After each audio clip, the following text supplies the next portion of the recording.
Hello everyone, कैसे हैं आप सब। आज हम अपनी trigonometry A to Z series का 13th क्वेश्चन कर रहे हैं।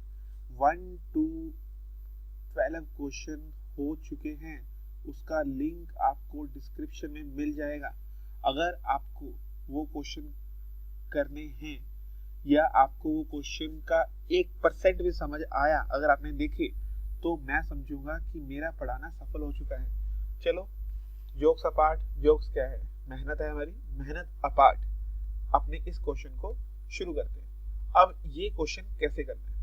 13th क्वेश्चन, यहाँ मुझे दिया हुआ है कि कोसेक थीटा, क्या दिया हुआ है, cosec theta is equal to 1.25, then find the value of 4 tan theta minus 5 cos theta plus 1 upon sec theta plus 4 cot theta minus 1। देखने से लग रहा है बहुत मुश्किल, पर इस क्वेश्चन को सॉल्व तो करना ही है।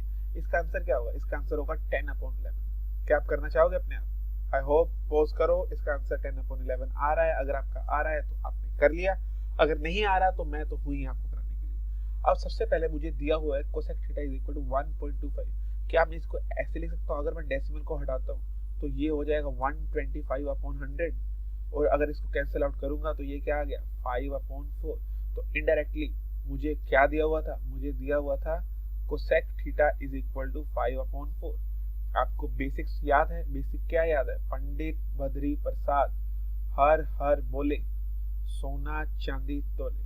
तो यहाँ कोसेक थीटा है, कोसेक थीटा होता है साइन का ऑपोजिट। तो साइन की रेशो मुझे दी हुई है, मतलब कोसेक की रेशो दी हुई है हाइपोटेन्यूस अपॉन परपेंडिकुलर, आपको दी हुई है ना। तो अगर आपको बेस निकालना है, बेस आप आराम से निकाल पाओगे। यहाँ पर बेस आ रहा है मेरा, कितना आ रहा है बेस, यहाँ पर आ रहा है 3, क्योंकि मैंने यहाँ पर क्या यूज किया है, पाइथागोरस ट्रिपलेट, क्योंकि 3, 4 और 5 ये मेरे क्या होते हैं, पाइथागोरस ट्रिपलेट होते हैं। क्या होते हैं? Pythagoras triplet, PGT, Pythagoras triplet. अगर आपने बेसिकली भी करना है, मतलब बेसिक से करना है कि बेस 3 कैसे आया, तो आप देख लेना। हाइपोटेनस का square is equal to perpendicular का स्क्वायर प्लस बेस का स्क्वायर। हाइपोटेनस की जगह 5 का स्क्वायर रख लो, परपेंडिकुलर की जगह 4 का स्क्वायर रख लो, और बेस की जगह 20 का स्क्वायर रख लो। 25, 5 का स्क्वायर 25, 4 का square 16 is equal to base square 25, ये प्लस के जगह माइनस 16 हो गया, is equal to base square 25 minus 16 9 हो गया, बेस स्क्वायर 9। तो अगर स्क्वायर इधर आके अंडर रूट होगी तो बेस कितना आ गया, यहाँ पे बेस मेरा कितना आ गया, बेस आ गया 3। यहाँ पे आपको बेस भी मिल गया। तो अगर आपने डाटा निकाला तो डाटा आपका आया, क्या आया, आपको मिला परपेंडिकुलर मेरा कितना है 4, हाइपोटेनस मेरा कितना है 5, और बेस मेरा कितना है 3।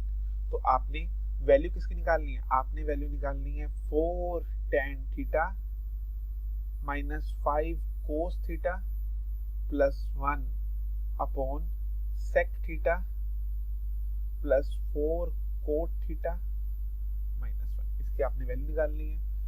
वैल्यू निकालने के लिए आपको क्या पता होना चाहिए, आपको पता होना चाहिए tan थीटा की वैल्यू, मैं पेन दूसरा यूज कर लेता हूँ।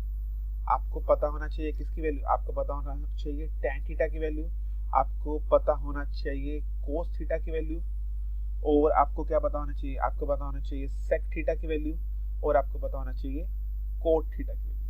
अब tan थीटा की वैल्यू, tan की रेशियो क्या होती है, perpendicular upon 20, perpendicular upon 20। cos theta की वैल्यू क्या होती है, cos की होती है base upon hypotenuse, base upon hypotenuse. sec cos का उल्टा होता है, ये हाइपोटेन्यूस अपॉन बेस हो गया, और cot tan का उल्टा होता है, ये हो गया बेस अपॉन परपेंडिकुलर। मैंने सिंपली अपने जो वैल्यूज थी ये तीनों इसमें पुट करूंगा और मेरी ये रेशियोस निकलेगी। परपेंडिकुलर अपॉन बेस कितना आ गया, परपेंडिकुलर मेरा 4 है, अपॉन बेस कितना है मेरा 3, बेस कितना है मेरा 3, हाइपोटेनस मेरा कितना है 5, हाइपोटेनस में कितना है 5, बेस कितना है मेरा 3, और बेस कितना है मेरा 3, परपेंडिकुलर मेरा कितना है 4। अब ये वैल्यूज आ गई है, यहाँ पर मैं सिंपली पुट डाउन कर दूंगा। कैसे करूंगा, यहाँ आएगा 4 tan थीटा की वैल्यू, tan थीटा की वैल्यू यहाँ पे कितनी है मेरी 4/3, यहाँ आ गया 4/3 माइनस 5, cos थीटा की वैल्यू कितनी है, cos थीटा की वैल्यू कितनी है 3/5 प्लस 1 अपॉन sec थीटा की वैल्यू कितनी है, sec थीटा की वैल्यू है 5/3 प्लस 4, cot थीटा की वैल्यू कितनी है, cot थीटा की वैल्यू है 3/4 माइनस 1। ऐसे ही है, मुझे लगता है ऐसे ही सबसे पहले 5 से 5 तो कट ही जाएंगे। अब आगे क्या करना है, ये 4 से 4 भी कट गया है ना, यहाँ तक तो मुझे लगता है सही है। तो यहाँ क्या बचा, यहाँ बचा 4 गुना 4 16 upon 3 minus 3 plus 1 upon 5 upon 3 plus 3 minus 1। जब मैंने इसको सोल्व किया तो ये आ गया 16 upon 3 plus minus minus minus 3 plus 1, यहाँ आ गया -2 अपॉन 5 अपॉन 3 प्लस 3 माइनस 1, ये आ गया प्लस का 2। जब मैं इसको सोल्व आउट करूंगा तो क्या आ जाएगा, जब मैं इसको सोल्व आउट करूंगा 16 माइनस 3 दूनी 6 अपॉन 3 अपॉन 5 प्लस 3 दूनी 6 अपॉन 3, ऊपर सोल्व किया 16 माइनस 6 10 अपॉन 3, 6 प्लस 5 11 अपॉन 3। जब ये 3 और 3 कैंसिल आउट हो गए, आंसर क्या है 10 अपॉन 11। अरे क्या ये मेरा यही आंसर आ रहा था? यस, मेरा यही आंसर आ रहा था। आपका भी यही आंसर आ रहा था, मुझे लगता है आपका भी यही आंसर आ रहा था। आपने जब इसको सोल्व किया तो आपका भी 10 अपॉन 11 आया है। पेपर में तो आपके पास इतना समय नहीं होगा कि आप यहाँ पर बेसिक्स लगाएंगे, पाइथागोरस थ्योरम लगाएंगे और अपना आंसर लेके आएंगे, ऐसे बेस का 3 की वैल्यू निकालेंगे। आपको सिंपली माइंड में ये सब कैलकुलेशन करनी है। ये जो कैलकुलेशन सारी मैंने बोर्ड पे की है, आपने इतनी प्रैक्टिस कर लेनी है कि ये सारी कैलकुलेशन आपके माइंड में हो जाए। ठीक है, यहाँ तक मैंने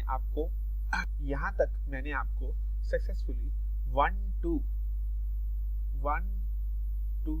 13 क्वेश्चन किसके, ट्रिग्नोमेट्री के करा दिए हैं, सक्सेसफुली करा दिए हैं। अगर आपको समझ आए तो आप इस क्वेश्चन को जरूर करें, इन क्वेश्चंस को करें। ये सारे क्वेश्चंस प्रीवियस ईयर्स हैं और अच्छे जो मैथ्स के अच्छे टीचर्स हैं, जो पेड टीचर्स हैं, ये उनकी जो डिक्शनरीज हैं, उनके जो वर्कशीट्स हैं, उनमें से लिए हैं मैंने। ये प्रीवियस ईयर क्वेश्चन पेपर्स हैं, उनमें से लिए हैं मैंने। और जो अपनी रेफरेंस बुक होती है, चाहे वो RS अग्रवाल है या कोई भी जो बुक्स होती है, उनमें से लिए क्वेश्चन। आप इन क्वेश्चंस को, वैसे ये बड़े टीचर्स की पेड क्लासेस के क्वेश्चन हैं, यहाँ आपको फ्री में मिल रहे हैं। अगर आप इसका फायदा उठा सको तो इससे अच्छी कोई चीज हो नहीं सकती। चलो, अगर आपको समझ आया तो वीडियो को लाइक करो, कमेंट में रिव्यू बताओ। अगर नहीं समझ आया तो भी कोई बात नहीं, मैं अगले क्वेश्चन में और अच्छे से कराने की कोशिश करूंगा। Thank you so much.